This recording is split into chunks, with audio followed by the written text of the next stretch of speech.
Hello hi ನಮಸ್ಕಾರ. ನಾನು ನಿಮ್ಮ Yashu Gowda. Welcome back to my YouTube channel. ಎಲ್ಲರೂ ಹೇಗಿದ್ದೀರಾ? ಚೆನ್ನಾಗಿದ್ದೀರಾ ಅಂತ ಭಾವಿಸ್ತೀನಿ. ಇವತ್ತು ನಾನು ನಿಮಗೆ ಸೂಪರ್ ಆ್ಯಂಡ್ ಟೇಸ್ಟಿಯಾಗಿರೋ ಡಿಶ್ನ ಹೇಳ್ಕೊಡ್ತಿದ್ದೀನಿ. ಅದೇನು ಅಂದರೆ ಬಿಳಿ ಹೋಳಿಗೆ. ಇದನ್ನು ತಿಂದರೆ ನಿಜವಾಗ್ಲೂ ಕಳೆದೋಗ್ಬಿಡ್ತೀರಾ, ಅಷ್ಟು ಸಖತ್ತಾಗಿರುತ್ತೆ. ನನ್ನ ಹಸ್ಬೆಂಡಿಗೆ ಇದು ಬಿಳಿ ಹೋಳಿಗೆ ಅಂತಲೇ ಗೊತ್ತಾಗಲಿಲ್ಲ. ಒಳ್ಳೆ ಪರೋಟ ಥರ ಮಾಡಿದೆಯಲ್ಲ, ಎಷ್ಟು ಚೆನ್ನಾಗಿದೆ ಇದು, ಸಖತ್ತಾಗಿದೆ ತಿನ್ನಕ್ಕಂತು ಅಂತ ಹೇಳಿದ್ರು. ಆ್ಯಂಡ್ ತುಂಬ ಸಾಫ್ಟಾಗಿರುತ್ತೆ ಇದು. ಇದ್ರ ಜೊತೆ ಚಿಕನ್ ಗ್ರೇವಿ ಮಾಡಿದ್ರು ಸಖತ್ತಾಗಿರುತ್ತೆ, ಪನ್ನೀರ್ ಗ್ರೇವಿ ಮಾಡಿದ್ರು ಸಖತ್ತಾಗಿರುತ್ತೆ, ವಾಟ್ ಎವರ್ ಏನೇ ಮಾಡಿದ್ರೂ ಸಖತ್ತಾಗಿರುತ್ತೆ ಇದ್ರ ಜೊತೆಗೆ. ಆ್ಯಂಡ್ ಇದಕ್ಕೆ ನಾನು ಪಾಲಕ್ ಪನ್ನೀರನ್ನ ಮಾಡ್ಕೊಂಡಿದ್ದೆ. ಈ ರೆಸಿಪಿನ ನಾನು ಲಾಸ್ಟ್ ವಿಡಿಯೋದಲ್ಲಿ ಹಾಕಿದ್ದೀನಿ, ಹೋಗಿ ಚೆಕ್ ಮಾಡಿ ಬೇಕು ಅಂದರೆ. ಸೊ ಹೇಗೆ ಮಾಡೋದಂತ ಹೇಳ್ತೀನಿ ಬನ್ನಿ. ಮೊದಲಿಗೆ ಕರೆಕ್ಟಾಗಿ ಅಳತೆ ನೋಡ್ಕೊಳ್ಳಿ. ಮೊದಲಿಗೆ ಇಲ್ಲಿ ಕಣ್ಕಾನ ಕಲಿಸ್ಕೊಬೇಕು, ಮೈದಾ ಹಿಟ್ಟಿನ ಕಣ್ಕಾನ. ಸೊ ಅದಕ್ಕೆ ಮಾಮೂಲಿ ಒಂದು ಬೌಲಿಗೆ 1.5 ಕಪ್ಪಷ್ಟು, ನೀವು ಯಾವ ಕಪ್ ತಗೋತೀರಾ ಆ ಕಪ್ಪಲ್ಲಿ 1.5 ಕಪ್ಪಷ್ಟು ಮೈದಾ ಹಿಟ್ಟನ್ನು ಹಾಕ್ಬಿಟ್ಟು ಅದಾದಮೇಲೆ ಸ್ವಲ್ಪ ನೀರು ಹಾಕಿ ಚೆನ್ನಾಗಿ ಕಲಿಸ್ಕೊಳ್ಬೇಕು. ನಾವು ಇವಾಗ ಒಬ್ಬಟ್ಟೆಲ್ಲ ಮಾಡ್ತೀವಿ ಗೊತ್ತಾ, ಆವಾಗ ನಾವು ಮೈದಾ ಹಿಟ್ಟಿನ ಕಣ್ಕ ಮಾಡ್ಕೊತೀವಿ ಗೊತ್ತಾ, ಸೇಮ್ ಅದೇ ಥರನೇ ಇದನ್ನು ನಾವು ಚೆನ್ನಾಗಿ ಕಲಿಸ್ಕೊಳ್ಬೇಕು. ಸೊ ಸ್ವಲ್ಪ ನೀರು ಹಾಕಿ ಕಲಿಸ್ತಾ ಚೂರು ಗಟ್ಟಿ ಆಗ್ತಿದ್ದಂಗೆ ಲಾಸ್ಟಲ್ಲಿ ಸ್ವಲ್ಪ ಎಣ್ಣೆನೂ ಕೂಡ ಹಾಕಿ ಚೆನ್ನಾಗಿ ಮಿಕ್ಸ್ ಮಾಡ್ಕೊಳ್ಬೇಕು. ಬೇಗನೆ ಕಲಿಸ್ಕೊಂಡ್ಬಿಡ್ಬೋದು ಇದು. ಫಸ್ಟ್ ಇದನ್ನು ಕಲಿಸ್ಕೊಂಡ್ಬಿಟ್ರೆ ನಾವು ಹೋಳಿಗೆ ಎಲ್ಲ ತಟ್ಟೋ ಅಷ್ಟರಲ್ಲಿ ಕರೆಕ್ಟಾಗಿ ನಾದಿರುತ್ತೆ ಅಂತ ಅಷ್ಟೆ. ಆಮೇಲೆ ಲಾಸ್ಟಿಗೆ ಸ್ವಲ್ಪ ಮೇಲ್ಗಡೆ ಸ್ವಲ್ಪ ಎಣ್ಣೆ ಉದುರಿಸ್ಕೊಂಡು ಪ್ಲೇಟ್ ಮುಚ್ಚಿಬಿಟ್ಟು ಒಂದು ಕಡೆ ಎತ್ತಿಟ್ಬಿಡಿ, ಚೆನ್ನಾಗಿ ಅದು ನಾದಲಿ. ಇವಾಗ ಮಾಮೂಲಿ ಒಂದು ತಪ್ಪಲೆಗೆ 1 ಕಪ್ಪಷ್ಟು ಫಸ್ಟು ನೀರನ್ನ ಹಾಕ್ಕೊಂಡ್ಬಿಟ್ಟು ಅದಾದಮೇಲೆ ಅದಕ್ಕೆ ಸೇಮ್ ಮತ್ತೆ 1.5 ಕಪ್ಪಷ್ಟು ಮೈದಾ ಹಿಟ್ಟನ್ನ ತೊಗೊಂಡಿದ್ವಲ್ಲ, ಈ ಕಡೆ 1.5 ಕಪ್ಪಷ್ಟು ಅಕ್ಕಿ ಹಿಟ್ಟನ್ನ ನೀರು ಚೆನ್ನಾಗಿ ಬಿಸಿ ಆದಮೇಲೆ ಈ ಅಕ್ಕಿ ಹಿಟ್ಟನ್ನ ಹಾಕ್ಕೊಂಡ್ಬಿಟ್ಟು ಚೆನ್ನಾಗಿ ಮಿಕ್ಸ್ ಮಾಡ್ಕೊಳ್ಳಿ. ಮಾಮೂಲಿ ನಾವು ಮುದ್ದೆ ಮಾಡ್ತೀವಲ್ಲ ಆ ಥರ, ಬಟ್ ಅಷ್ಟು ಬೇಯಿಸೋ ಅವಶ್ಯಕತೆ ಇಲ್ಲ. ಒಂದು 5 ಮಿನಿಟ್ಸ್ ಅಷ್ಟೇ ಬಿಸಿ ನೀರಿಗೆ ಹಿಟ್ಟು ಹಾಕ್ಬಿಟ್ರೆ ಬೇಗ ಮೆತ್ತಗಾಗ್ಬಿಡುತ್ತೆ ಅದು. ಸೊ ಚೆನ್ನಾಗಿ ಮಿಕ್ಸ್ ಮಾಡ್ಕೊಂಡ್ಬಿಟ್ಟು ಇದನ್ನು ಸ್ವಲ್ಪ ಹೊತ್ತು ಆರಕ್ಕೆ ಬಿಟ್ಬಿಡಿ. ಇಲ್ಲಿ ನಾನು ಏನು ಮಿಸ್ಟೇಕ್ ಮಾಡಿದೆ ಅಂದರೆ ಕಮ್ಮಿ ನೀರು ಹಾಕಿಬಿಟ್ಟೆ. ಸೊ 1.5 ಕಪ್ಪಿಗೆ ನಾನು ಇನ್ನೊಂದು ಕಪ್ ನೀರು ಹಾಕಬೇಕಿತ್ತು. 1.5 ಕಪ್ ಅಕ್ಕಿ ಹಿಟ್ಟಿಗೆ ಬರೀ 1 ಕಪ್ ನೀರು ಹಾಕ್ಕೊಂಡೆ, ಇನ್ನೊಂದು ಕಪ್ ನೀರನ್ನ ನಾನು ಸೇರಿಸ್ಬೇಕಿತ್ತು. ಆಮೇಲೆ ನಾನು ಮತ್ತೆ ಏನು ಮಾಡಿದೆ, ಇನ್ನೊಂದು ಕಡೆ ಬಿಸಿ ನೀರನ್ನ ಕುದಿಸಿಟ್ಕೊಂಡು ಆ ಬಿಸಿ ನೀರನ್ನ ಹಾಕಿ ಮತ್ತೆ 1 ಕಪ್ ಬಿಸಿ ನೀರನ್ನ ಹಾಕಿ ಕುದಿಯೋ ನೀರನ್ನೇ ಹಾಕಿ ಚೆನ್ನಾಗಿ ಮಿಕ್ಸ್ ಮಾಡಿಕೊಂಡು ಒಂದು ಸ್ವಲ್ಪ ಹೊತ್ತು ಹಾರಕ್ಕೆ ಬಿಟ್ಟು ಈ ರೀತಿ ಅದು ನೋಡಿ ಹಿಂಗೆ ಪ್ರೆಸ್ ಮಾಡಿದ್ರೆ ಅದು ಹೋಳಿಗೆ ಟೈಪ್ ಬರಬೇಕದು, ಉಂಡೆ ಟೈಪ್ ಬರಬೇಕದು, ಆ ಥರ ನಾವು ಕಲಿಸ್ಕೊಳ್ಬೇಕು. ಅದಕ್ಕೆ ನೀವು ಅಳತೆ ಕರೆಕ್ಟಾಗಿ ಇಟ್ಕೊಳ್ಳಿ. 1.5 ಕಪ್ ಅಕ್ಕಿ ಹಿಟ್ಟಿಗೆ 2 ಕಪ್ಪು ನೀರನ್ನ ಹಾಕ್ಕೊಂಡು ಚೆನ್ನಾಗಿ ಬಿಸಿ ಮಾಡಿಕೊಂಡು ಇದು ಮಾಡ್ಕೊಬೋದು. ಇಲ್ಲ ನೀವು ಆ ಥರ ಮುದ್ದೆ ಮಾಡ್ಕೊಂಡಿಲ್ಲ ಅಂದ್ರೂ ಹಿಟ್ಟಿಗೆ ಮಾಮೂಲಿ ಬಿಸಿ ನೀರು ಹಾಕ್ಕೊಂಡ್ಬಿಟ್ರೂ ಆಗೋಗುತ್ತೆ. ಆಮೇಲೆ ಹಿಟ್ಟಿಗೆ ಉಪ್ಪು ಹಾಕ್ಕೊಂಡು ಕಲಿಸ್ಕೊಬೇಕು. ಫಸ್ಟೇ ಉಪ್ಪು ಹಾಕ್ಕೋಬೇಕು ಆಯಿತಾ. ಇದಕ್ಕೂ ಉಪ್ಪು ಹಾಕ್ಕೋಬೇಕು, ಮೈದಾ ಹಿಟ್ಟು ಕಣ್ಕಾಗೂ ಉಪ್ಪು ಹಾಕ್ಕೋಬೇಕು. ಉಪ್ಪು ಹಾಕಿರೋದಿಲ್ಲ, ಈ ವಿಡಿಯೋ ಸ್ಕಿಪ್ ಆಗಿಬಿಟ್ಟಿದೆ. ಉಪ್ಪು ಹಾಕ್ಬಿಟ್ಟು ಚೆನ್ನಾಗಿ ಮಿಕ್ಸ್ ಮಾಡ್ಕೊಬೇಕು. ಸೊ ನಿಮಗೆ ಆ ಥರ ಮಾಡೋಕ್ಕಾಗಿಲ್ಲ ಅಂದರೆ ಇಲ್ಲ ಮಾಮೂಲಿ 1.5 ಕಪ್ ಅಕ್ಕಿ ಹಿಟ್ಟಿಗೆ 1-2 ಕಪ್ಪು ಬಿಸಿ ನೀರು ಹಾಕ್ಬಿಟ್ಟು ಹಾಗೆ ಚೆನ್ನಾಗಿ ಮಿಕ್ಸ್ ಮಾಡಿ ಆರಕ್ಕೆ ಬಿಟ್ಬಿಟ್ರೆ ಕರೆಕ್ಟಾಗಿ ಆವಾಗಲೂ ಕೂಡ ಉಂಡೆ ಕಟ್ಕೊಬೋದು. ಈಗಲೂ ಈ ಥರನೂ ಕೂಡ ಮಾಡ್ಕೊಳ್ಬೋದು. ಸೊ ಇವಾಗ ಇದನ್ನು ಮಾಮೂಲಿ ಉಂಡೆಗಳನ್ನಾಗಿ ಮಾಡ್ಕೊಳ್ಳಿ. ಮಾಮೂಲಿ ನೀವು ಯಾವ ಥರ ಮಾಡ್ಕೊತೀರಾ ಆ ಥರ ಉಂಡೆಗಳನ್ನು ಮಾಡ್ಕೊಳ್ಬೋದು. ಇಲ್ಲಿ ನಿಮಗೆ ದೊಡ್ಡ ಹೋಳಿಗೆ ಬೇಕಂದರೆ ದೊಡ್ಡ ಹೋಳಿಗೆ ಮಾಡ್ಕೊಳ್ಳಿ.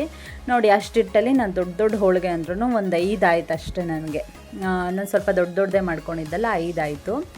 ಸೊ ಇವಾಗ ನಾನು ಆ ಉಂಡೆಗಳಿಗೆ ಅದರಲ್ಲಿ ಒಂದು ಅರ್ಧ ಭಾಗದಷ್ಟು ಮೈದಾ ಹಿಟ್ಟನ್ನು ತೊಗೊಂಡು ಆ ಉಂಡೆ ತೊಗೊಂಡಿರ್ತೀನಲ್ಲ ಆ ಉಂಡೆ ಅದರಲ್ಲಿ ಅರ್ಧ ಭಾಗದಷ್ಟು ಮೈದಾ ಹಿಟ್ಟನ್ನು ತೊಗೊಂಡು ಮಾಮೂಲಿ ನಾವು ಹೋಳಿಗೆ ರೀತಿ ಮಾಡ್ತೀವಿ ಗೊತ್ತಾ, ಆ ಥರ ಮೈದಾ ಹಿಟ್ಟು ಒಳಗೆ ಅಕ್ಕಿ ಹಿಟ್ಟಿನ ಉಂಡೆ ಹಾಕ್ಕೊಂಡ್ಬಿಟ್ಟು ಚೆನ್ನಾಗೆಲ್ಲ ಕ್ಲೋಸ್ ಮಾಡಿಬಿಟ್ಟು ಇದು ಮಾಡ್ಕೊಳ್ಬೇಕು.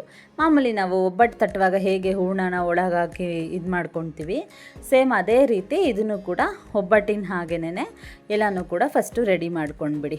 ನೋಡಿ ಈ ಥರ ನಾನು ಕರೆಕ್ಟಾಗಿ 5 ಕೂಡ ರೆಡಿ ಮಾಡ್ಕೊಂಡಿದ್ದೀನಿ. ಇವಾಗ ಇದನ್ನೇನು ಕೈಯಲ್ಲಿ ತಟ್ಟೋ ಅವಶ್ಯಕತೆ ಇಲ್ಲ, ಲಟ್ಟಿಸ್ಕೋಬೋದು. ನಾವು ಮಾಮೂಲಿ ಚಪಾತಿ ಎಲ್ಲ ಲಟ್ಟಿಸ್ಕೋತೀವಲ್ಲ ಲಟ್ಟಣಿಗೆಯಲ್ಲಿ, ಸೊ ಅದೇ ಥರ ಲಟ್ಟಿಸ್ಕೊಬೋದು. ನೀವು ಯಾವುದಾದ್ರೂ ಒಂದು ಕವರಲ್ಲಾದರೂ ಲಟ್ಟಿಸ್ಕೊಬೋದು, ಯಾವುದಾದ್ರೂ ಒಂದು ಇಲ್ಲ ಬಟರ್ ಪೇಪರ್ ಇರುತ್ತಲ್ಲ ಅದರಲ್ಲಾದರೂ, ಇಲ್ಲಿ ನಾನು ಎಣ್ಣೆ ಕವರ್ ಇತ್ತಲ್ಲ ನಾನು ಅದ್ರ ಮೇಲೇ ಲಟ್ಟಿಸ್ಕೊತಾ ಇದ್ದೀನಿ. ಓಕೆನಾ. ನೋಡಿ ಈ ಥರ ಮಾಮೂಲಿ ಎಣ್ಣೆ ಕವರ್ ಮೇಲೆ ಒಂಚೂರು ಎಣ್ಣೆ ಸವರ್ಬಿಟ್ಟು ಚೆನ್ನಾಗಿ ಸೈಡ್ ಫಸ್ಟೇ ಮಧ್ಯಕ್ಕೆ ಲಟ್ಟಿಸ್ಕೊಬೇಡಿ, ಮೊದಲು ಸೈಡ್ ಸೈಡಿಗೆ ಲಟ್ಟಿಸ್ತಾ ಬನ್ನಿ. ಆವಾಗ ನೀಟಾಗಿ ಅದು ತೆಳುವಾಗಿ ಸಾಫ್ಟಾಗಿ ಆಗೋಗುತ್ತೆ ಆಯಿತಾ.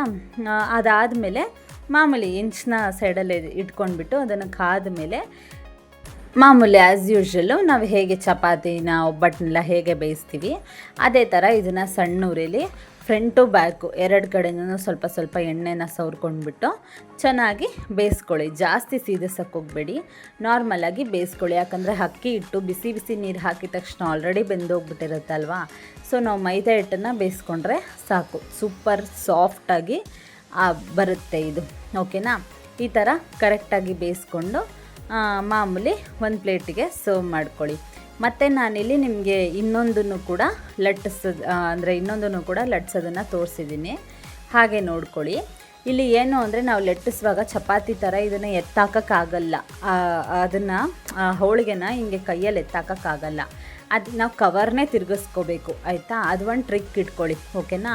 ಅದನ್ನು ಎತ್ತಾಕೋಕ್ಕೆ ಹೋಗಬೇಡಿ, ಕವರ್ನೇ ತಿರುಗಿಸ್ಕೊಳ್ಳಿ, ಆವಾಗ ನೀಟಾಗಿ ನೀವು ಲಟ್ಟಿಸ್ಕೊಂಬಿಡ್ಬೋದು. ಆಮೇಲೆ ಇಲ್ಲಿ ಏನು ಅಡ್ವಾಂಟೇಜ್ ಅಂದರೆ ಎಣ್ಣೆ ಕವರೋ ಬಟರ್ ಪೇಪರೋ ತೊಗೊಂಡ್ಬಿಟ್ರೆ ಈಸಿಯಾಗಿ ಬರುತ್ತೆ, ಅದು ಕಿತ್ತೋಗಲ್ಲ. ಅದೇ ಥರ ನಾವು ಹೆಂಗೆ ಈ ಒಬ್ಬಟ್ಟೆಲ್ಲ ಮಾಡ್ತೀವಿ ನೋಡಿ, ಸೇಮ್ ಅದೇ ಥರ ಟ್ರಿಕ್ಕಲ್ಲೇ ಮಾಡ್ಕೊಳ್ಬೇಕು. ಅದಾದಮೇಲೆ ಸೇಮು ಮಾಮೂಲಿ ಫ್ರಂಟು ಬ್ಯಾಕು ಎಣ್ಣೆ ಸವರ್ಬಿಟ್ಟು ಚೆನ್ನಾಗಿ ಸಣ್ಣ ಉರಿಲೇ ಚೆನ್ನಾಗಿ ಬೇಯಿಸ್ಕೊಳ್ಳಿ. ಒಂದು ಮೀಡಿಯಮ್ ಉರಿಲೆ ಓಕೆನಾ, ಒಂದು ಮೀಡಿಯಮ್ ಫ್ಲೇಮ್ನಲ್ಲಿ ಚೆನ್ನಾಗಿ ಫ್ರಂಟು ಬ್ಯಾಕು ಚೆನ್ನಾಗಿ ಬೇಯಿಸ್ಕೊಂಡ್ಬಿಟ್ಟು ಮಾಮೂಲಿ ಇದನ್ನು ಕೂಡ ಒಂದು ಪ್ಲೇಟಿಗೆ ಸರ್ವ್ ಮಾಡ್ಕೊಳ್ಳಿ. ಇಲ್ಲಿ ನನಗೆ ಕರೆಕ್ಟಾಗಿ 1.5 ಕಪ್ ಅಕ್ಕಿ ಹಿಟ್ಟು 1.5 ಕಪ್ ಮೈದಾ ಹಿಟ್ಟಿಗೆ ಒಂದು 5 ಹೋಳಿಗೆ ಆಯಿತು. ದೊಡ್ಡ ಹೋಳಿಗೆ ಮಾಡಿಕೊಂಡೆ. ನೀವು ಸಣ್ಣ ಮಾಡ್ಕೊತೀರಾ ಅಂದರೆ ಒಂದು 6-7 ಒಂದು 7-8 ಆಗುತ್ತೆ. ನೋಡಿ, ನೀವೇ ನೋಡ್ತಿದ್ರಲ್ಲ ಎಷ್ಟು ಸಾಫ್ಟಾಗಿ ಬಂದಿದೆ ಅಂತ. ನಿಜವಾಗ್ಲೂ ಇದು ತುಂಬ ಚೆನ್ನಾಗಿತ್ತು, ತಿನ್ನೋಕ್ಕೆ ಸಾಫ್ಟಾಗಿತ್ತು. ಆಮೇಲೆ ಇನ್ನೊಂದು, ಇದು ಡಯಟ್ ಮಾಡೋರಿಗೆ ಸ್ವಲ್ಪ ಮೈದಾ ಹಾಕಿರ್ತೀವಲ್ಲ, ಡಯಟ್ ಮಾಡೋರಿಗೆ ಅಷ್ಟು ಇದಾಗಲ್ಲ. ಮೈದಾ ಹಾಕಿರ್ತೀವಿ ಅಂದರೆ ಅವರು 1-2 ತಿನ್ಬೋದು ಅಷ್ಟೇ, ಜಾಸ್ತಿ ತಿನ್ನೋಕ್ಕಾಗಲ್ಲ. ಮಾಮೂಲಿ ನಾರ್ಮಲ್ ಡಯಟ್ ಮಾಡ್ದಲೇ ಇರೋರಾದರೆ ಒಂದು ಸ್ವಲ್ಪ ಜಾಸ್ತಿನೇ ತಿಂತಾರೆ ಇಷ್ಟಪಟ್ಟು, ತುಂಬ ಚೆನ್ನಾಗಿರುತ್ತೆ. ಇದಕ್ಕೆ ನೀವು ಯಾವುದೇ ರೀತಿ ಪಲ್ಯ, ಚಟ್ನಿ, ಆಮೇಲೆ ಚಿಕನ್ ಮಾಡಿಕೊಂಡ್ರೆ ಇನ್ನೂ ಸಖತ್ತಾಗಿರುತ್ತೆ. ಇದು ಮಿಸ್ ಮಾಡದೆ ಒಂದೇ ಒಂದು ಸತಿ ಟ್ರೈ ಮಾಡಿ. ಯಾವ ಚಪಾತಿಗಾಗಲಿ ಯಾವ ಪರೋಟಾಗಾಗಲಿ ಇದು ಕಮ್ಮಿ ಇಲ್ಲ ಅಂತಲೇ ಹೇಳ್ಬೋದು, ಸಖತ್ತಾಗಿರುತ್ತೆ.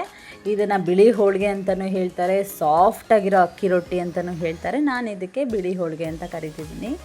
ಸೊ ಈ ವಿಡಿಯೋ ನಿಮಗೆ ಇಷ್ಟ ಆಗಿದ್ದರೆ ದಯವಿಟ್ಟು ಲೈಕ್ ಮಾಡಿ, ಶೇರ್ ಮಾಡಿ, ಕಮೆಂಟ್ ಮಾಡಿ, ಸಬ್ಸ್ಕ್ರೈಬ್ ಮಾಡ್ಕೊಳ್ಳಿ. ಹೀಗೆ ನನಗೆ ಸಪೋರ್ಟ್ ಮಾಡಿ.